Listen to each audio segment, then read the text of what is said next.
Bueno, muy buenas noches. Mi nombre es David Alberto Montoya, estudiante de segundo semestre de Trabajo Social. Queremos en esta noche presentar a Óscar Fernando Ríos. Él es trabajador social con estudios en teología política, biblista en formación, con más de 11 años de experiencia en el desarrollo de políticas públicas orientadas en la diversidad social. Todo su desarrollo ha sido a raíz o en el entorno de la integridad, de la Secretaría de Integridad Social. Oscar, este video va a ser publicado en redes sociales, ¿estás de acuerdo? Sí, sí, señor. Nos encontramos con Daisy Ospina Rosenbaum. Ella es psicóloga de profesión y le vamos a realizar ciertas preguntas correspondientes al tema de la cultura en donde se encuentra actualmente, que es en Estados Unidos. Antes de iniciar, Daisy, yo quería saber si tú nos das el consentimiento de que esta entrevista sea grabada y sea después publicada en una plataforma pública. Sí, está bien. Perfecto. Oscar, teniendo en cuenta que desde la antropología la cultura es la forma de vivir, pensar y sentir de las personas, ¿cómo puedes evidenciar lo que estos procesos han impactado en tu ambiente de trabajo? Bueno, impacta bastante y ha generado un impacto grande porque una realidad con la que se tiene que enfrentar cualquier persona que trabaja en el área social es que llega a un mundo o está inmerso en un mundo muy diverso. Eh, Empezando porque solamente por hablar en el contexto bogotano, Bogotá es una ciudad rica en cultura, en diversidad. Entonces, esas son las coordenadas en las que nos movemos nosotros, los que estamos en el área social. Las coordenadas de la diferencia étnica, cultural, religiosa, socioeconómica. Entonces, ese es un punto de partida para nuestro crecer profesional y obviamente eso genera un impacto en nosotros, ¿no? O sea, encontrarnos con esas realidades, reconocerlas y darnos cuenta que están allí, que no podemos, que tenemos que reconocerlas. Pues la sociedad americana tiene una cultura bastante heterogénea, a pesar de que hay una cultura dominante que es la cultura blanca o americana.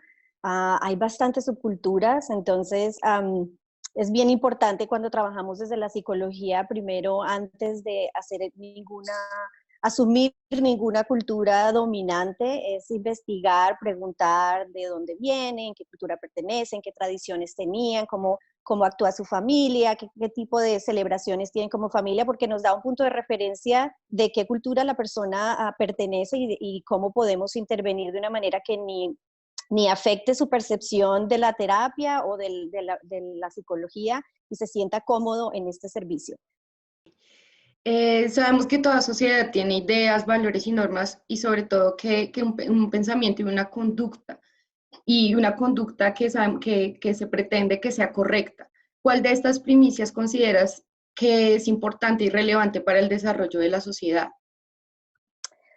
Esa es una parte bien difícil aquí porque precisamente por la cultura heterogénea cada subcultura tiene unos valores bien diferentes.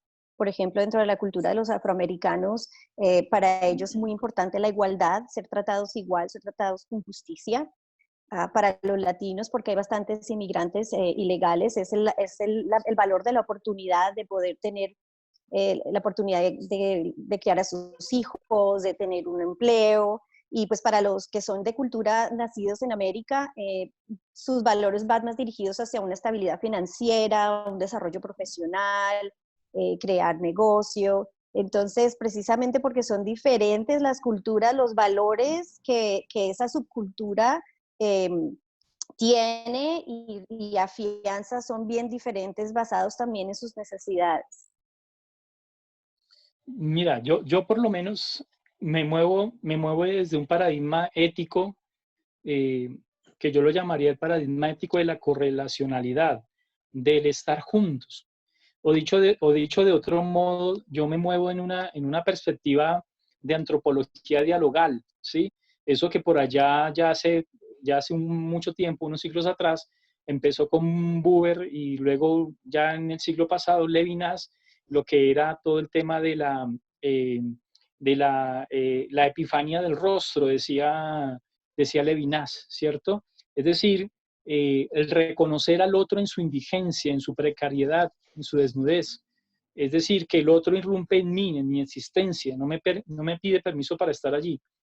En este sentido, yo me muevo en esa perspectiva, ¿no? De soy trabajador social, eh, entre otras cosas porque el otro me llama, me convoca, ¿sí? Es decir, mi existencia está vinculada a los demás.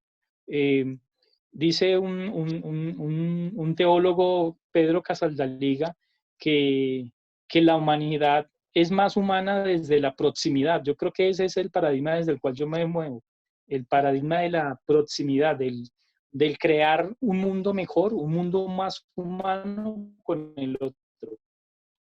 Ok.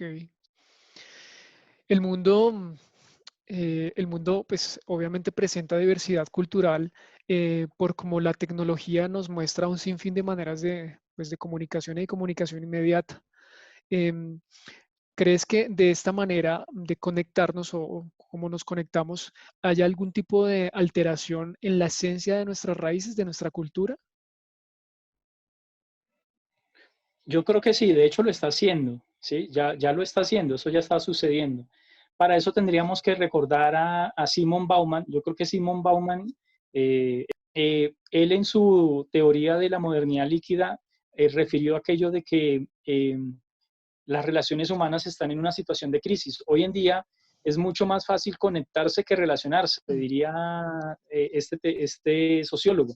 Y es verdad, decía él que las relaciones humanas están mediadas a un clic de distancia, es decir, fácilmente usted puede desvincularse de alguien bloqueándolo, rechazándola de su red social, pero las relaciones humanas son mucho más, en la vida real, son mucho más difíciles que eso. Claro que nos están afectando, claro que están generando otra cultura y otra manera de vivir el mundo. No hay que condenar pues la tecnología y las relaciones que nos están permitiendo, pero sí es importante reconocer que la red nunca va a reemplazar la cercanía, la proximidad. Pienso que ambas, en ciertas formas, ha ayudado a que muchas culturas se mantengan unidas a pesar de la distancia, de que puedan haber conversaciones con familiares que están lejos, de que se pueda ver, por ejemplo, videos de música del país o ciertas cosas que no se tenía acceso antes. En otros sentidos también hay una influencia mucho más grande de las culturas dominantes, videos, música, que obviamente también afecta esa cultura que estaba desarrollándose. Pienso que en ambas formas afecta positiva y negativamente desde el punto de vista del grupo familiar. Hay culturas que no les gusta tener esa influencia, hay culturas que están abiertas a tener esa influencia de otra cultura diferente. Digamos que partiendo de la afirmación de que la moral es un principio universal, ¿cómo puedes presentar dinámicas de comportamiento que puedan garantizar el uso de dicha moral, sabiendo que pues a muchas personas eso casi no les interesa? Pienso que la moralidad es algo bien subjetivo también y depende también de esa cultura. La moralidad y las reglas de comportamiento dentro de los africanoamericanos, la cultura es muy unida, se apoyan mucho, hay bastantes actividades familiares, de comunidad, igual que en la comunidad latina. Um, y eso afianza mucho en la moral como la estructura de apoyo, de colaboración, mientras que en ciertas otras culturas, por ejemplo la cultura asiática o la cultura americana, son un poquito más individualistas, es un poco más acerca de su propia familia, sus propias tradiciones. Entonces, la moralidad es bien diferente, basado también en esa subcultura y también en un poco el área del país, por ejemplo, también cambia cómo esa subcultura y esa moralidad se acepta o se observa. Bueno, yo no creo que pueda como presentar unas dinámicas comportamentales de tipo universal o hegemónicas, un poco en contravía a lo que decía Kant sobre el imperativo categórico, pero yo sí creo que en esa construcción con el otro de la proximidad, mi propia emancipación personal debe invitar al otro y debe permitirle cuestionarse no mis valores, sino sus propios valores, ¿sí? Es decir, cada persona en su libertad, ¿sí? Debe encontrar su hacerse en el mundo. Eh, Ahora, sí tenemos que reconocer que la pregunta nos recuerda algo doloroso y es que pues el término moral hoy en día es un término, un concepto que desafortunadamente ha perdido mucha vigencia y se ha degenerado, de alguna manera decirlo, pero no es en sí por el concepto como tal, sino es porque desafortunadamente las instituciones o las personas que se han dicho o definido como faros de moral han tenido comportamientos de todo tipo menos de tipo moral. Entonces, obviamente eso ha afectado, pues obviamente este concepto que en todo caso es muy importante, ¿no? Porque la cultura, si la cultura ha creado sociedad, si la cultura ha permitido que la humanidad llegue hasta donde ha podido llegar, no obstante, debemos reconocer eso, los horrores y errores de la historia humana, ha sido gracias a la cultura. También tenemos que decir que la moral también nos permite realizarnos y constituirnos humanamente entre todos, ¿no?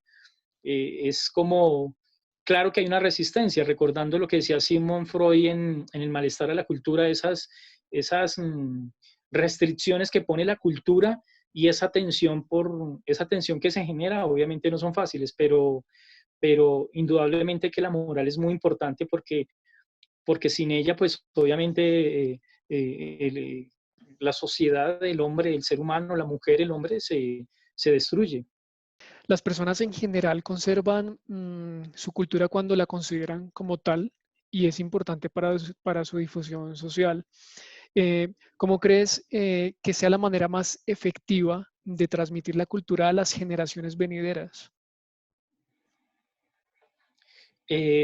Bueno, yo creo que la transmisión de la cultura de por sí es autónoma, es decir, eh, mm, yo no diría que existe un programa estándar o universal de transmisión de la cultura, entre otras cosas, porque no podríamos hablar de una cultura universal, sino de una diversidad cultural regada por todo el mundo, ¿no?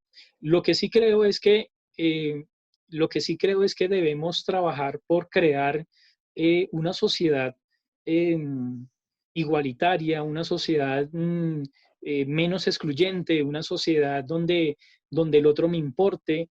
Mira, David, que esto que está sucediendo con la pandemia nos está mostrando una verdad tremenda, muy tremenda, y es que cuidar al otro es cuidarme a mí mismo.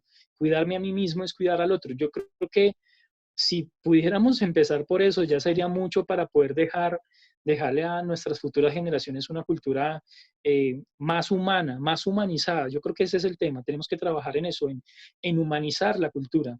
No solo en transmitir diversas formas y costumbres religiosas, culturales, sociales, sino que esencialmente tenemos que redefinir nuestra categoría de seres humanos. Es decir, hay alguna frase que por ahí circula y es que todos nacemos como seres humanos, ¿sí? Todos nacemos como pequeñas criaturas, pero realizarnos como humanos, como personas, requiere tiempo. Entonces yo creo que sí tenemos que trabajar en eso para que la cultura que nosotros dejemos sea una cultura mucho más humanizada. Pienso que las tradiciones son bien esenciales, las tradiciones de cómo se celebran ciertas festividades, la Navidad, qué comida, por ejemplo, es especial de las culturas, la música, el lenguaje. Acá se puede en un solo sitio escuchar 3 lenguajes diferentes. Las personas tienden obviamente a querer que su lenguaje sea transmitido a su siguiente generación. Se encuentran comidas de muchas diversidades porque también es algo que mantiene esa tradición viva. La música, yo pienso que las tradiciones de cada cultura es lo que mantienen y lo que hacen que la siguiente generación sienta o se sienta identificado o conectado con la cultura de sus padres o abuelos. Ok, Daisy, muchísimas gracias por brindarnos estas respuestas porque sí es interesante saber, obviamente, la diferencia de nuestra cultura a las culturas que tú puedes evidenciar allá en Estados Unidos, que sabemos que son muchas. Entonces, muchísimas gracias por tu entrevista y esperamos que sigas cosechando muchos éxitos en tu profesión. Muchas gracias.